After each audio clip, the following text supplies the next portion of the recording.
Welcome to Buzzed and Baffled, the podcast where the wine is flowing, the stories get weird, and we try our best to keep the chaos to a minimum. Try being the keyword. Before we jump in, a quick behind-the-scenes truth. Producing the show is basically an Olympic sport.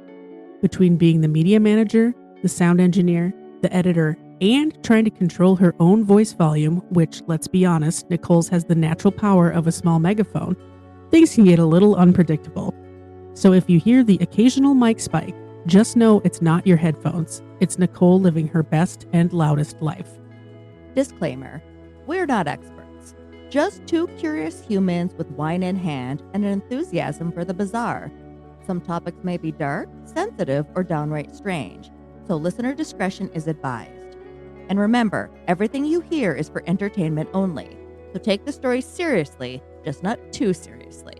And any opinions shared on this podcast are our own and not reflective of any third party. Now, pour a glass, settle in, and get ready to be buzzed and baffled. Okay. Look at that. Oh, no. So close. I was really going to praise you I was so close. I pushed the button. It just didn't take. that by our 60th episode, you got set up in less than 60th seconds. I was so close. You saw me push the button. I did. I tried. I was on the right Probably track. because you have a Mac and the buttons are weird. I don't know. It requires an inhuman level of force.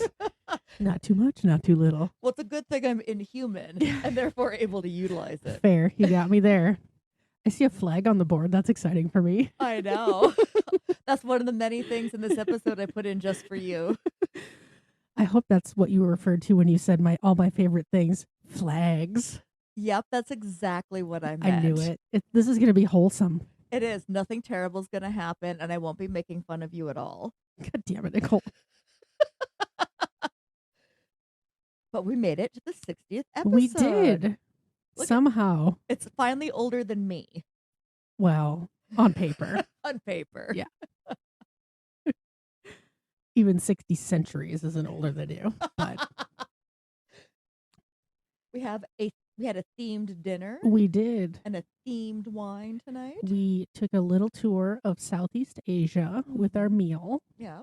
Had a little Chinese-ish, a little Thai, a little Indonesia, a little mix of little blend of everything. Yeah, it was very good. Colonialism. Yeah, I guess. What are your favorite things? Oh my God. You didn't present the meal as colonizer's delight. I should have. Well, you did say you thought it was extra delicious. I know. I was like, this is so good. She was, really tastes like home. Oh, God. And a flag to boot. Tonight is going to be my night. It is definitely going to everything's going to come up Kyla tonight. Just I'm you sure. Wait. Are you ready for me to introduce the wine? Introduce the wine. Josh Sellers. Normally, we shit on Josh a little bit. Yeah. But we'll give it a try. Sea Swept. Sauvignon Blanc and Pinot Grigio blend. When I told David what it was, he thought I said sea sweat. Well, I could see that. Yeah. Because David's deaf. Because he needs to get his ears cleaned. Mm-hmm. I created my wines as a tribute to my dad, Josh. He's always on my mind. And that's from Joseph Carr, founder of Josh Cellars. Crisp and refreshing, Sea Swept blends California's lightest white wine varietals, Sauvignon Blanc and Pinot Grigio, to make a bright, citrusy, and easy-to-drink white wine that brings a taste of the coast to wherever you may be. This is from California. 52% Sauvignon Blanc, 48% Pinot Grigio. So almost a perfect 50-50 blend. Close enough. I'm a little nervous because I'm not a huge fan of Pinot Grigio, but I'm willing to give it a shot for the theme. The Pinot I had at Viviamo was good. Okay. Was it the Josh brand? No. Oh. I'm just saying in general, Pinot Grigio. I says Beviano, they had that Chardonnay with the flowers they on the did. label, and that was really good. And I'm normally very anti-Chardonnay. As we all should be. Okay, it doesn't smell super sweet, so that's promising.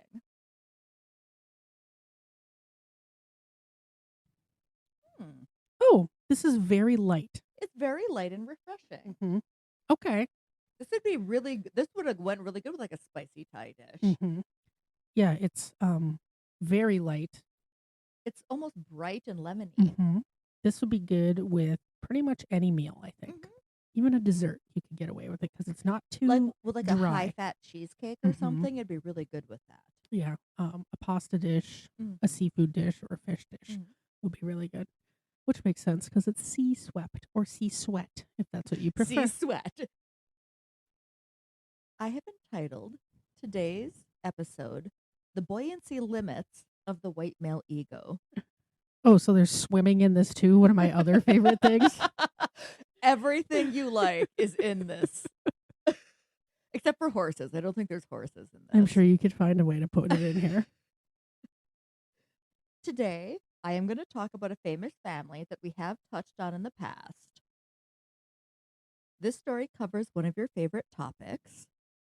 First, what family do you think we're going to be talking about? I know we're talking about the Rockefellers, Mhm. and we discussed them briefly. Well, we were Rockefeller adjacent because he wasn't really a He was Rockefeller. lying Yeah. about being a Rockefeller. So we are going to be talking about the Rockefellers, a famous New York family who earned their money in industry and banking. The head of the family was John D. Rockefeller, and his brother was William A. Rockefeller. John earned his money in gas, which I can really get on board with. You can relate. You're like, hey, where's my payout? Yes. Standard Oil's got nothing on these guts.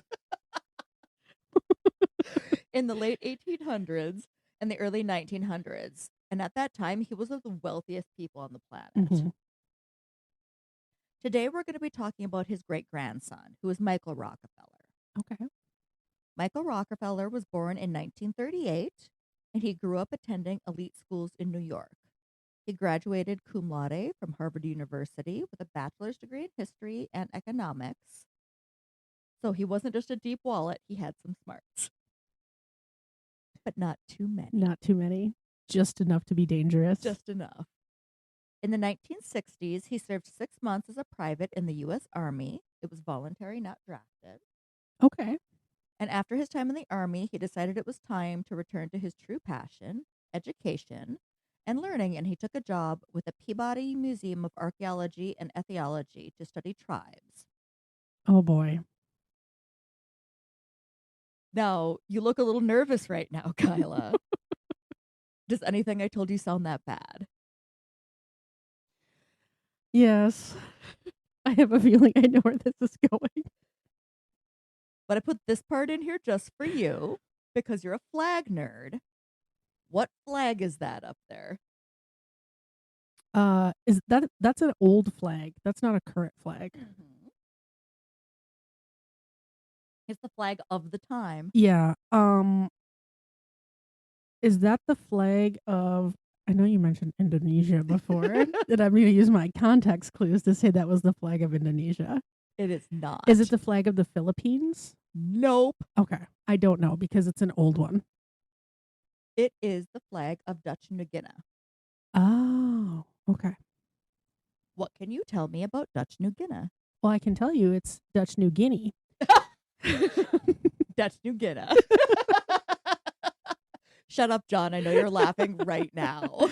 I think people forget that the Netherlands, the Dutch, had a massive empire for being such a small European country. Dutch East Indies, that's kind of where things were going, trading routes, that sort of thing. Is it Papua New Guinea today? Yes. Yeah. Okay. Yeah, so New Guinea is an island that's part of Indonesia, and Dutch New Guinea is the western half of that island. Mm-hmm.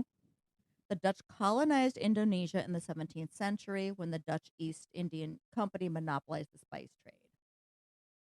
Indonesia had a revolution in 1945, and that was their war for independence following the Japanese occupation during World War II.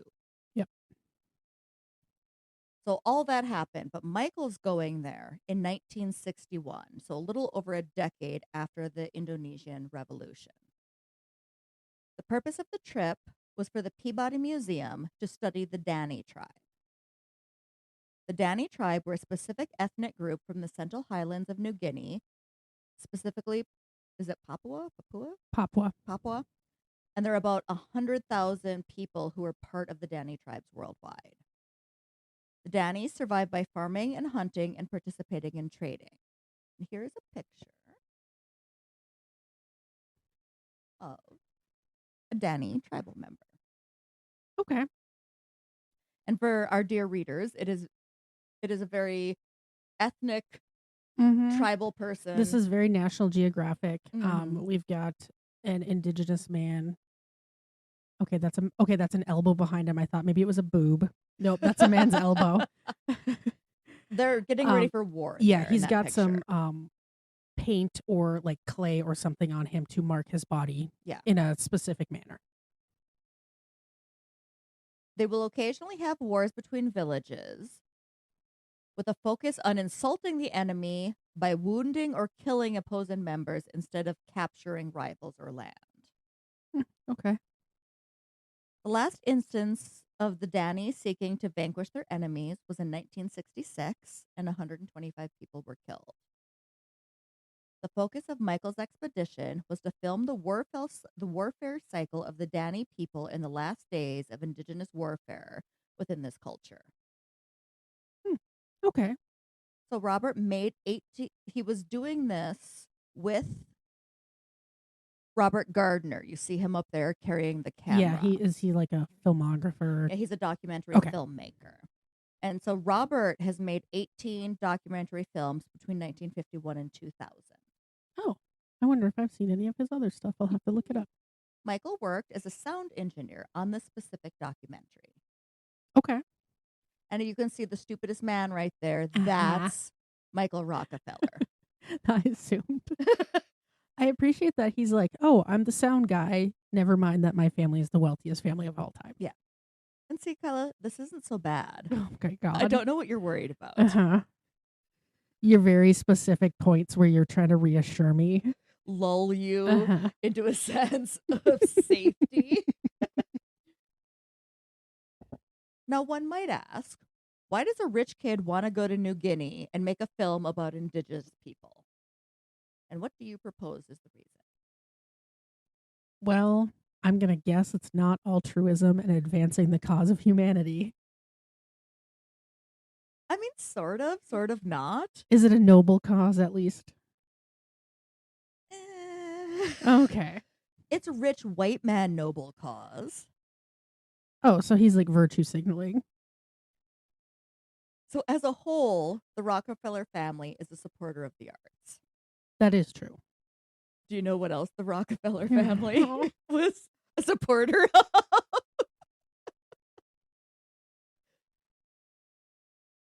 Children. Not all children. Children of a certain color. Children of a certain color.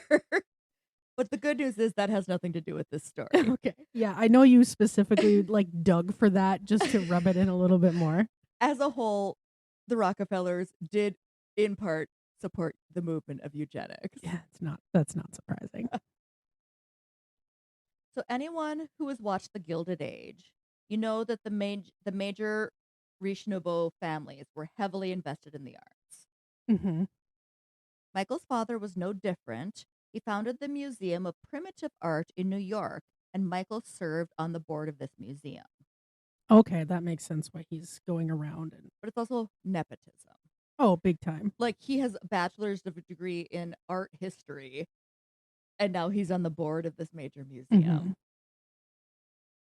So as a man in his early 20s, he also longed for an adventure and had a romanticized idea of disappearing into space, forgotten by time. Who else does that remind you of? Most of the stupid men we've talked about, like John Chow. Turkey jerky. Yep. John Chow, episode 13. Michael took a small detour during the expedition when they're filming to visit the Asmat tribe, later stating it's the desire to do something adventurous at a time when frontiers in a real sense of the world are disappearing.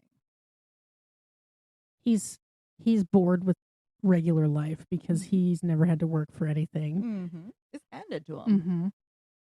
During this time, he collected indigenous wood carvings and artwork for the museum that his family founded. I'm sure when you say collected, it certainly wasn't like stole. Well, I'm assuming since they're a trading population, I'm hoping they were like at least, gathered with good intent and like you're reciprocation. trading things to them at least as you're taking like their ancestry Yeah, it's not woodworks. just like British Museum, like, oh, this is ours now. I mean, it could be a little bit of It that. could be. Had Michael stopped here, he may have been okay. Oh no. And that might have been the end of the story. But he didn't, and it's not. There were several concerns with Michael and Robert's expedition. The Dutch government verbalized concerns that the American filmmakers were spurring the Dani tribe to start a war so they could film the event. That's fair. In an official report, the Dutch authorities stated that the Dutch authorities are well aware of the expedition leader being extremely keen on filming tribal warfare. In the first 2 months of the expedition, there were at least several deaths and a dozen or more wounded in the area around the Kurulu village. So, like, the arts is altruistic, but the way that they're going about it is definitely not. Mm-hmm. It's your colonism.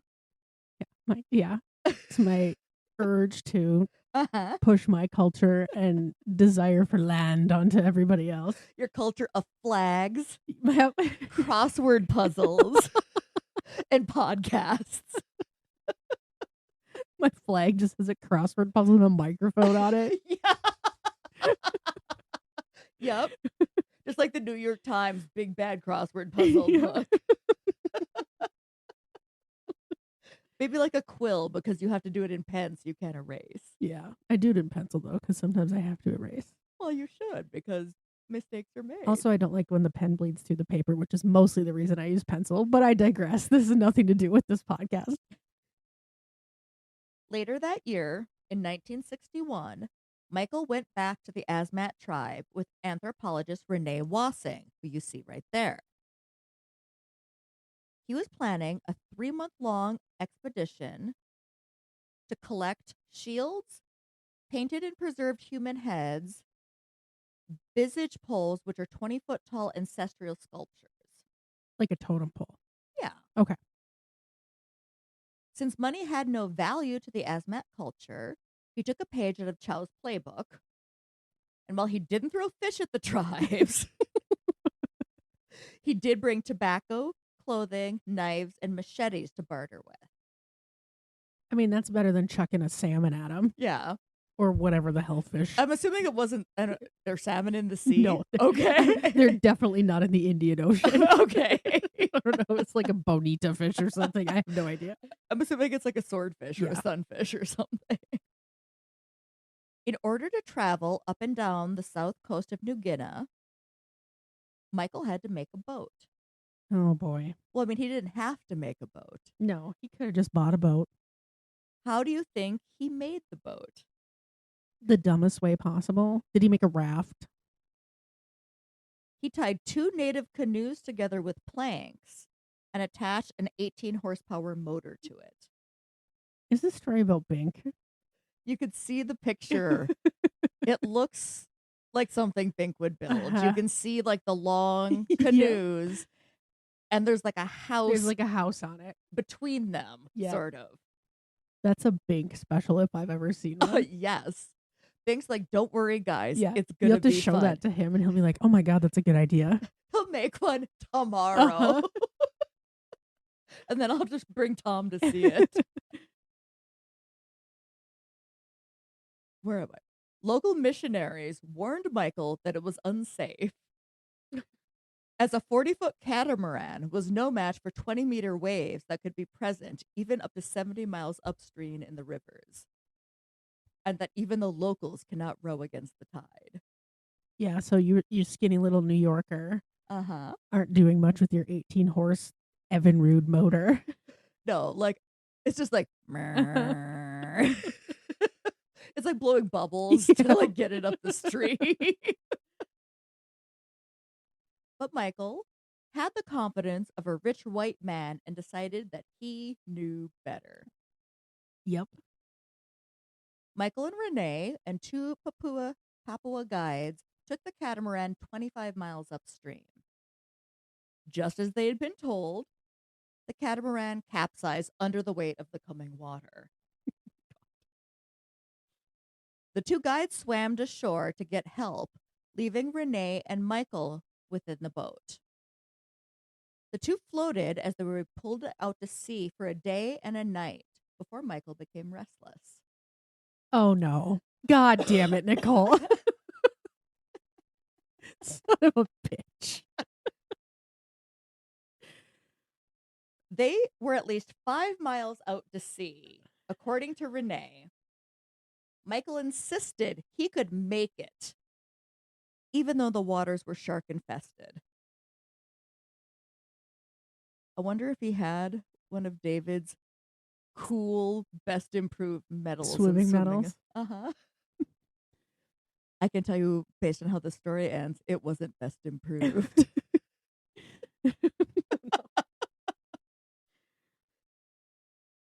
What do you think Michael did? I want you to paint a picture of how you think this went. Oh, he probably cried like a little girl and got eaten by a shark.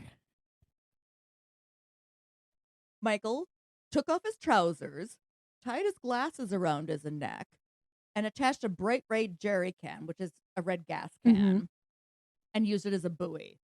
Renee sat on the boat because he's not dumb. Yeah. He was finally found by a plane. How many miles offshore do you think he Oh was boy. found? How much longer? How later was it? Do you know? Like a day. So he was 5 miles off. I'm going to say like 30. 22. He reported that he did not know if Michael made it to shore. When it was discovered that Michael was missing, the Rockefellers used their considerable wealth to search for him.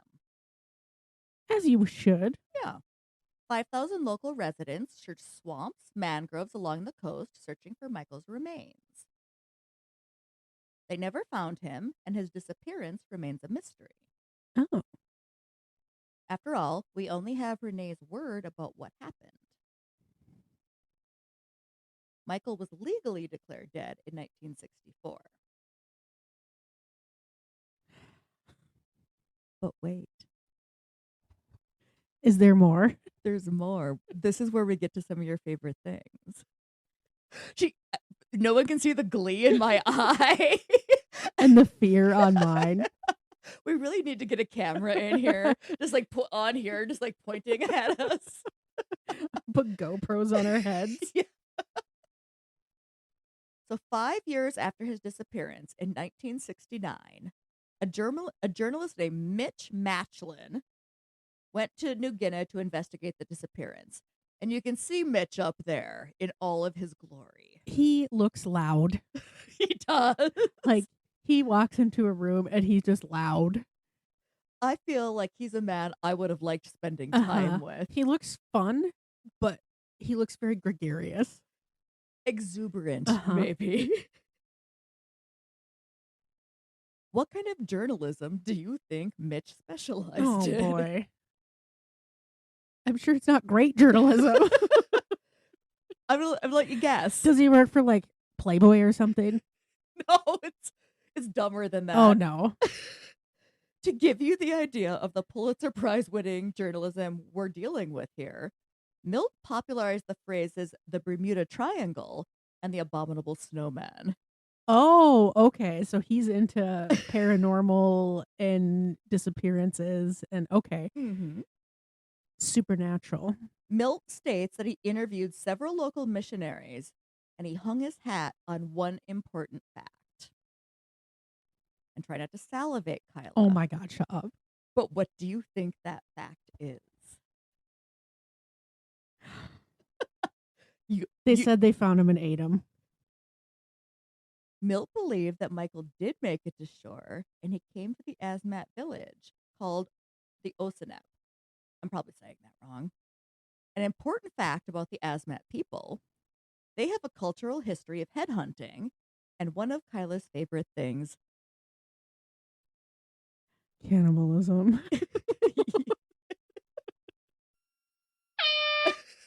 Cannibalism. After interviewing local missionaries, he learned that in 1958, a Dutch colonial patrol killed 5 prominent Asmat leaders. Milt proposed that Michael did make it to shore, as he found a red gas can on the edges of the village.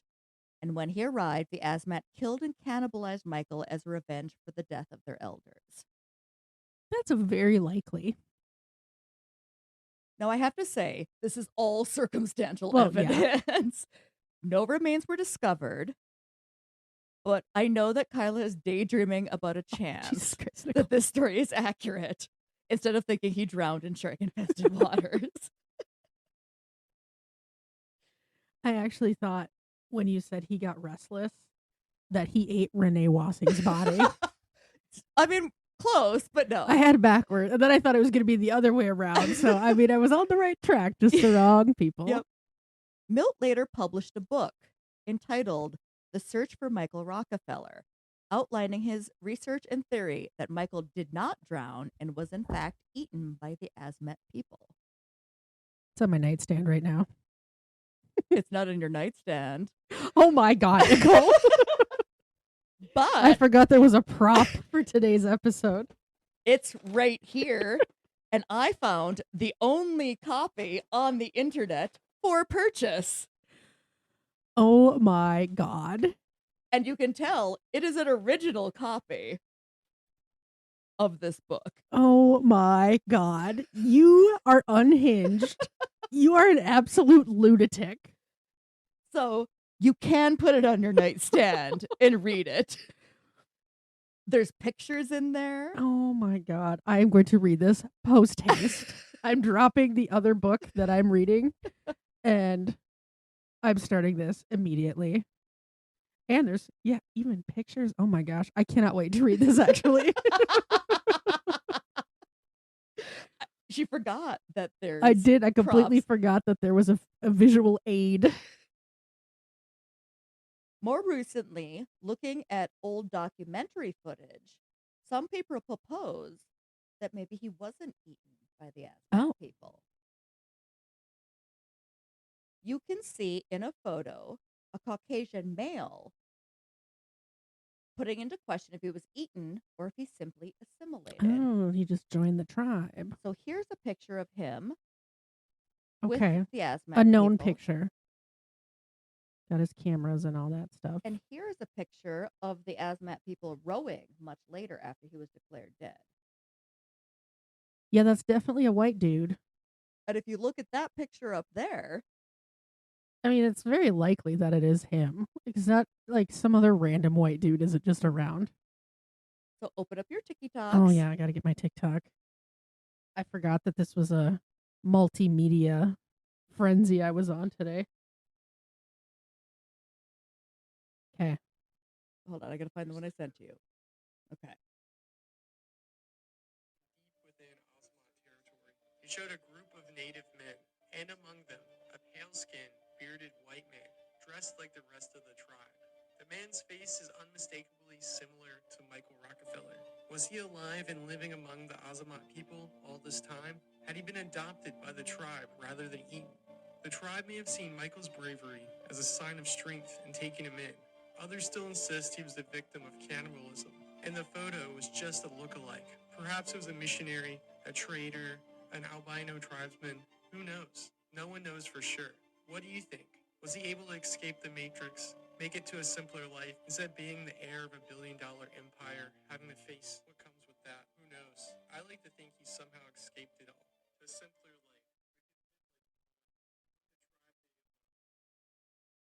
So could he have escaped? Yes. Mm-hmm. Like, it's hard to say why he would do that. It is. It could have been one of those things where kind of like that movie we watched where the boss and the employee Yeah. and like Send help. I've rescued you, now you owe me. Mm-hmm. And maybe he was just like, hey, I have a chance to get away from my life. Yeah, we don't know what's going on in his family structure. Mhm. He could have been like, absolutely fucking not. I need out of here. And this is my way out. I'm going to pretend to be dead. She's comparing the photos. I'm just taking another look. So yeah. you can see this exact photo she's looking at buzzedandbaffled.net. Yeah. We can post the TikTok link too, probably. I have the TikTok link, and I also have a link to some information about the documentary. It's called Dead Birds, Okay. and it's the one that Robert Gardner was making. Because the guy in the later photo is definitely more muscular, but also if you've been working with a tribe for years, it's the hairline for me that's very similar. And the very pale skin. Yeah. I don't think it's an albino tribes member. And I don't think it's another traitor that they just allowed to assimilate. No, because they would have known him. They would have at least, they already had contact with him before. So Kyla, what would your preference be? Cannibalism or assimilating into a tribe? Shut the hell up. Which story Never once have I talked about being a colonizer on this podcast. Which outcome is more tantalizing for you?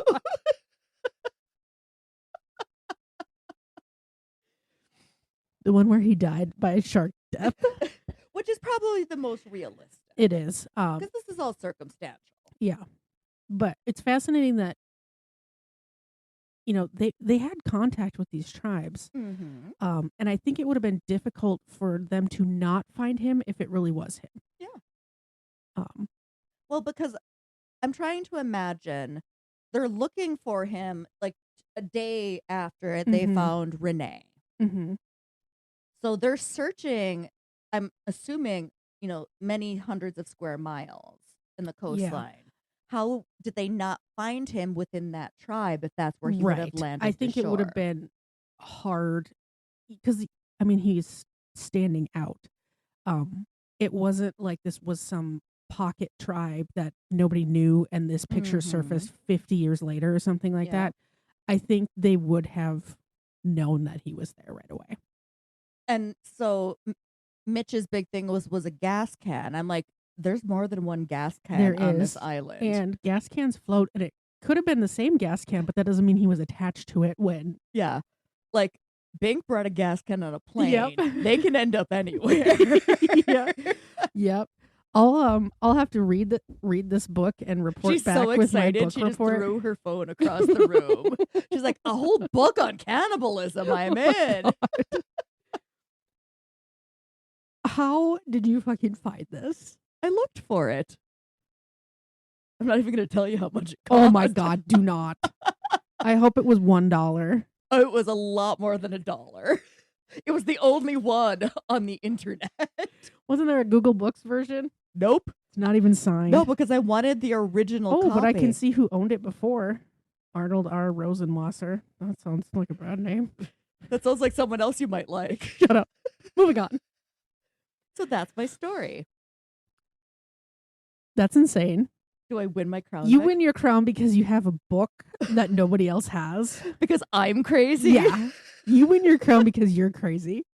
But we do have to rake stupidest We do. man. Yep. We got another candidate here for our stupidest man. And I can get our scoring aid up here. We're going to take a pause. We'll be back in a moment. Okay, I found a backup Okay, file. we're back. So, oh no, I said it. Hubris. How inflated is Michael's ego? 0, he's a humble king. 5, mildly delusional LinkedIn guy. 10, thought he could outsmart reality itself. He's higher than a 5, but he's not to a 10. I would say like a 6 or a 7. Okay, I'll give him a 6.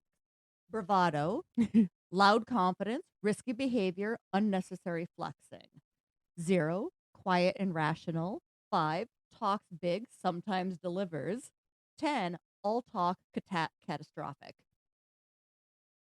Again, higher than a 5, but not quite a 10. I'm going to say 7 because he probably died and we don't know how. Mm-hmm.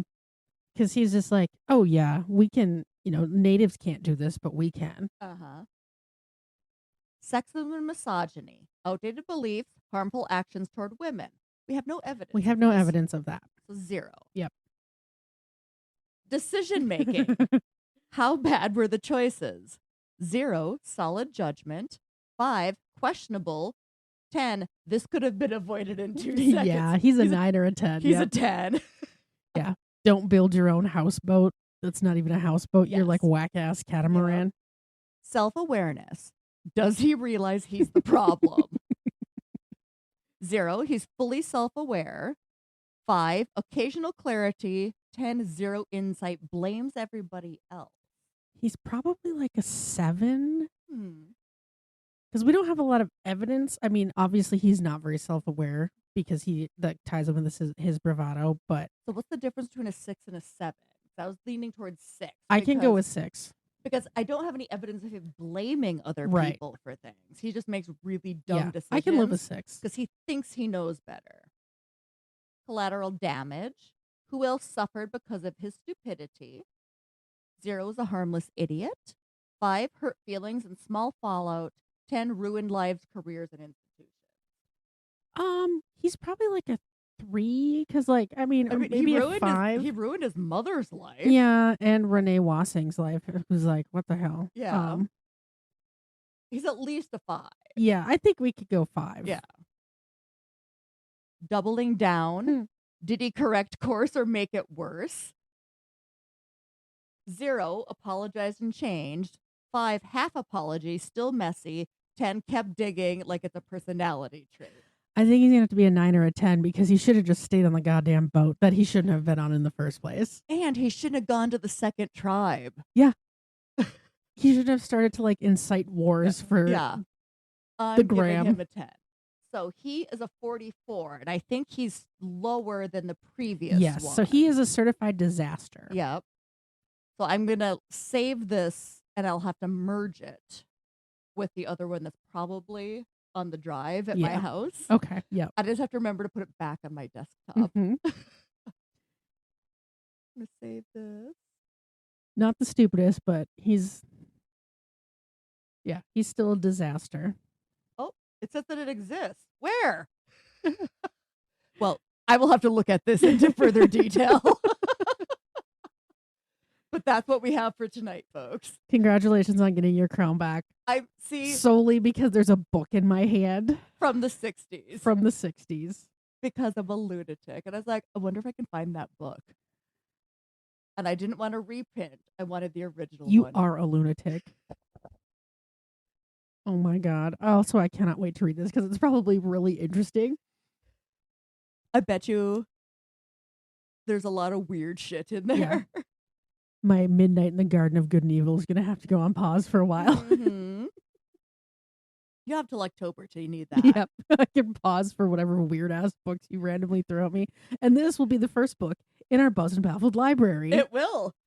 We can put it up there next to the Guess Who, Yep. our other intellectual We're so material.